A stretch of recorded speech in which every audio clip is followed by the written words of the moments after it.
Hey everybody, coincidence or not, see this tree right here? It's losing its leaves. They just put this up a couple months ago. I've been watching this tower. There's a lot of them going in that look like this. They're single pole towers. They got heavy electric boxes, heavy electric wires and conduit going up into this box, and then it's got a top, looks like the emitter there. And this tree here, is that dying because what's being thrown out of here? You know, insects are disappearing.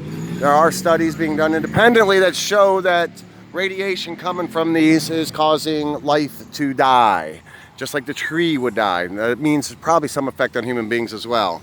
It's absolutely ridiculous when we already have 4G, which is already saturated. Everybody's got a phone, everybody's got their computer, and everybody has enough speed if they want to pay enough money. There's plenty of capacity at the 4G already. Going to the 5G seems a little ridiculously dangerous, doesn't it? I mean, there's people who struggle to be able to pay their rent, their car bills, mortgages, that they're somehow coming up with all this money to have this fancy control grid for something that we already have.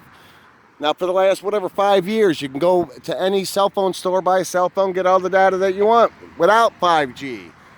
So I think out of due caution, it should be tested thoroughly and independently, and not by the people that are selling the towers, for God's sakes, which is where a lot of the studies come from. Naturally, they're going to say they're not dangerous.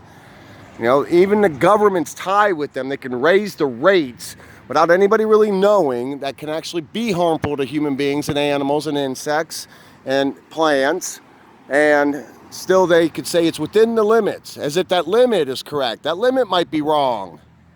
Now, take a look at other towers. Anybody that wants to, maybe see the potential danger or something that could debilitate maybe human beings as a dog fence control for people, I think it's worth at least the investigation. And if you don't think so and you just want to go off of a test or two that the government supplies to make you feel good, so be it. But that's irresponsible and being thorough enough to see if this thing is possibly extremely dangerous to the human population, which it potentially could be if we look at what's going on in the world today.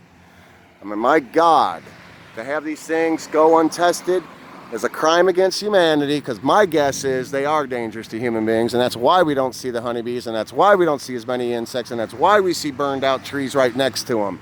So check them out and see what you think.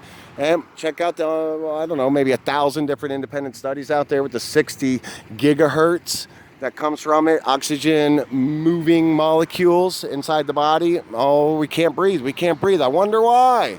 I think that's all going to be called potentially, con virus. Very well possible.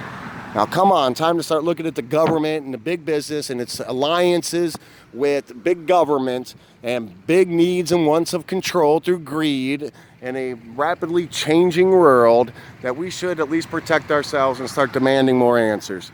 Over and out. Have a good weekend, everybody. And if you ever want to knock one of these things out, I guess you can throw gas on it and burn it up. That's what they've been doing in England.